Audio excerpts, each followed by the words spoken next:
Maija Fox, a visual artist working mainly with sculpture and metal fabrication. The exhibition, A Base for a Crane, includes works made together with Vairio. Yeah, I guess the starting point for this exhibition was this, or beginning to notice the forms of reeds in wetlands and the movement and gestures that they create when they're with their arms or with these longer leaves, and it feels like they become this kind of community or mass of friendship where they're moving in the wind and supporting each other's positions. I connected so much seeing the movement of the reeds and seeing this kind of base of support within the environment, and this became kind of a starting point of looking at these mechanisms and structures, and kind of saw an interesting parallel between the environment for crane birds and the environment for tower cranes, that they're both kind of this base of development in very, very different senses, but yeah, that there is an interesting intertwining of this industrial and natural support structures. We've been working together for maybe 5 years, and since studying have continued working together many times and exploring different ways of casting metal, different mold making processes, and also how to continue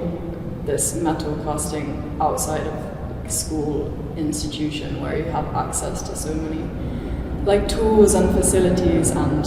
figuring out ways that it can be still an accessible practice. There are so many different stages and layers in the process that begins from making the models in wax, and then making the air channels and the molds, burning the molds,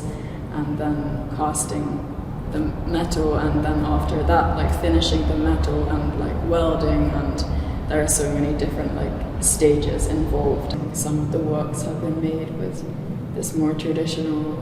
plaster mold process, and other works have been made with this more experimental sand casting molds, which are made with sand and water glass. I think that the process itself always informs the work, learning about the tools and mechanisms and techniques becomes an additional layer to the work. Aluminium is such an emblem in a way of this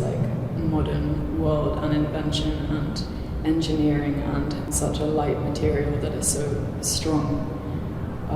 and also so clean, but it's also so toxic. And I think there's something super interesting in being able to